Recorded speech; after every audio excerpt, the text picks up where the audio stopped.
सो 11th class final exam नज़दीक आ रहे हैं। आपको पता है ना, रिवीजन मस्ट है, अब जरूरी बनती है। तो चलिए करते हैं फाइनेंशियल स्टेटमेंट, हमारा लास्ट चैप्टर, जो कि one of the most important chapter है आपका, है ना। फाइनेंशियल स्टेटमेंट हमने एक विदाउट एडजस्टमेंट किया था, एडजस्टमेंट हम एक एक करके धीरे धीरे करेंगे। तो बड़ा शॉर्ट्स में ये चैप्टर चलेगा, बड़े आराम से आपने ये सारी एक एक एडजस्टमेंट जो है समझनी है और उसको लिखना है। आपको पहले से पता है कि फाइनेंशियल स्टेटमेंट में जो आपको क्वेश्चन के यानी बैलेंस शीट के बाहर जो एडजस्टमेंट गिवन होती है ना, क्वेश्चन के अंदर, उनको आपने याद करके दो दो जगह लिखना है। हर एक चीज को, पर आइटम को टू टू जगह, हर एक आपके अकाउंट में दो जगह वो याद करके आपने उसको लिखना है, तभी आपका क्वेश्चन टैली होगा, अदरवाइज आपका क्वेश्चन टैली नहीं होगा। ठीक है, तो वो दो दो जगह कहाँ लिखना है उसको लर्न करते हैं, आज देखते हैं, पढ़ते हैं उसको। फर्स्ट आपका आता है क्लोजिंग स्टॉक। क्लोजिंग स्टॉक को दो जगह कहाँ लिखते हैं? फर्स्ट लिखते हैं trading and P and L account की क्रेडिट साइड में, एक बार बैलेंस शीट में एसेट साइड में लिखेंगे। तो आप इसको लिखिएगा यहाँ पर जिस तरह first time and second time. First time कहाँ लिखेंगे? Credit side in trading account, credit side in trading account. Second time उसको कहाँ लिखेंगे? एसेट साइड, एसेट साइड, और कहां पर?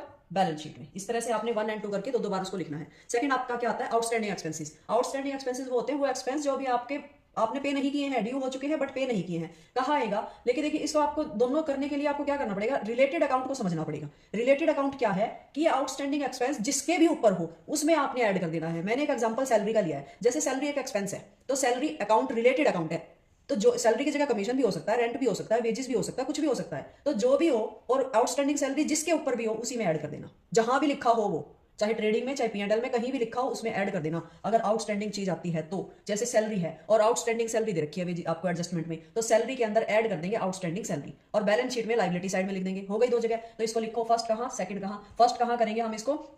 Add in related account, add in related account, मैं short में लिख रही हूं ये। और दूसरी बार कहां लिखेंगे? Liability side, liability side balance sheet में। ओके, दो जगह होगी। इसी तरह प्रीपेड एक्सपेंसेस है। प्रीपेड एक्सपेंसेस वो एक्सपेंसेस जो प्री में पेड कर दिए हैं, एक्सपेंस यानी कि वो एक्सपेंस जो एडवांस में पे कर दिए हैं, तो इसको भी रिलेटेड अकाउंट में क्या करेंगे? लेस करेंगे। कहां लिखेंगे बेटा? देखो, trading and P and L account में, जहां भी आपका रिलेटेड अकाउंट लिखा है। अब मैंने ये वेजेस वाला एग्जांपल लिया है, ये सैलरी भी हो सकती है, कमीशन भी, रेंट भी, कुछ भी हो सकता है ये। तो जहां भी आपका ये रिलेटेड जो एक्सपेंस है वो हो, उसके साथ आपने लेस कर देना है, ये उसमें से लेस कर देना, प्रीपेड वेजेस। और एक बार कहां लिखोगे इसको आप? बैलेंस शीट के एसेट साइड में। तो लिखिए इसको 1 एंड 2 कहां पर, दो दो बार कहां लिखेंगे? एक बार तो less in related account, less in related account, और एक बार कहां लिखना है? एसेट साइड में, assets side in balance sheet. ठीक है, ये देखिए आपने इस तरह से दो दो साइडें लिखते जाना है, उनको याद करना है, लर्न करना है, फिर इनके बिना क्वेश्चन नहीं होगा। एक्रूड इनकम और अनअर्न इनकम दोनों ही ऑपोजिट है। देखिए, एक्रूड इनकम वो होती है जो अर्न, कमा ली है बट नॉट रिसीव्ड, मिली नहीं है। अनअर्न इनकम है received but not earn, receive हो चुकी है लेकिन उसको हमने अभी कमाया नहीं है, अर्न नहीं किया है। तो कैसे कैसे करेंगे? एक्रूड इनकम भी रिलेटेड अकाउंट से ही होगा आपका। तो देखो, जहां भी आपका रिलेटेड अकाउंट हो, जैसे मैंने कमीशन का एग्जांपल लिया, कमीशन रिसीव्ड पीएनएल की क्रेडिट में आता है, तो वहां पर आपने इसको ऐड कर देना है। और इसी तरह जो अनअर्न इनकम है उसको कमीशन रिसीव्ड वाले एग्जांपल में से क्या करेंगे? लेस कर देंगे। ठीक है, और इसको एक बार जो एक्रूड इनकम है उसको आप एसेट में लिखोगे और इधर इसको लिखोगे लायबिलिटी में। इन दोनों का एक सिंपल सा फंडा आपने याद रखना है कि वो इनकम जो आपने कमा ली है तो वो आपकी है, आपकी कोई भी चीज हो आप ऐड करोगे और एसेट में लिखोगे। ओके, और इसके दूसरी तरफ दूसरी वाली कर लो, अनअर्न इनकम, आपने कमाई नहीं है, चाहे एडवांस में मिल गई है, लेकिन आपका अधिकार, आपका हक उस पर तब बनेगा जब वो टाइम पीरियड बीत जाएगा। ठीक है, तो जो आपकी है ही नहीं, जो आपने कमाई ही नहीं, जो इनकम, उसको आप लेस करोगे, अनअर्न, और लाइबिलिटी में लिखोगे। ओके, इन दोनों से रिलेटेड यही बात ध्यान रखना, जो कमा लिया वो आपका ऐड करोगे, जो आपको मिल गया लेकिन कमाया नहीं है तो उसको आप माइनस करोगे। ठीक, इसी तरह डेप्रिसिएशन है। डेप्रिसिएशन जिस भी एसिड के ऊपर हो अब उसको परसेंटेज निकाल के उसी एसिड पे सबसे पहले बैलेंस शीट में से माइनस करना, और फिर उसको कहां लिखना है? दूसरी बार पी एंड एल अकाउंट की डेबिट साइड में। तो इन दोनों को लिखो, फर्स्ट एंड सेकंड, कहां कहां आएगा ये देखिए, मैं अभी लिख के बताती हूं आपको ये सारी चीजें लर्न करनी है। ठीक है, तो देखिए मैंने ये लिख दिए हैं कि ये दो दो जगह कहां पर आएंगे। आगे देखिए, आगे है आपका interest on capital, interest on loan, interest on drawing, तीनों को एक साथ करते हैं। Interest on capital, interest on loan वो एक्सपेंस है जो हमें आउटसाइडर को पे करने पड़ते हैं।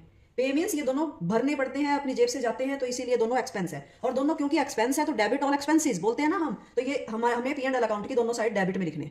ठीक है, दोनों को डेबिट में लिखना है। And credit on income, interest on drawing हमारे लिए इनकम होती है, हमें मिलती है हमारे ओनर से, क्योंकि जिसका पैसा यूज करेगा उसको बदले में इंटरेस्ट भरना पड़ेगा। ओनर ने पर्सनल यूज के लिए पैसा निकाला था तो वो क्या करेगा? हमें वापसी इंटरेस्ट देगा, तो इंटरेस्ट ऑन ड्रॉइंग हमें मिलती है, तो ये हमारी इनकम है। एक्सपेंस को डेबिट करेंगे और इनकम को क्रेडिट करेंगे। बैलेंस शीट में दूसरी बार कहां आएंगे? ये कैपिटल, इंटरेस्ट ऑन कैपिटल को कैपिटल में ऐड, लोन को लोन में ऐड, और ड्रॉइंग को ड्रॉइंग में ऐड।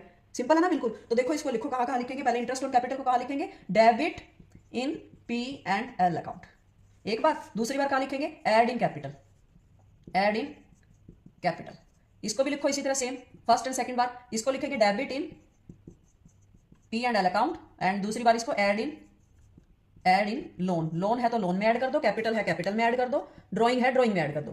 फर्स्ट इसको क्या करेंगे? Credit in profit and loss account, और दूसरी बार क्या करेंगे, इसको लिखेंगे हम add in drawing, add in drawing.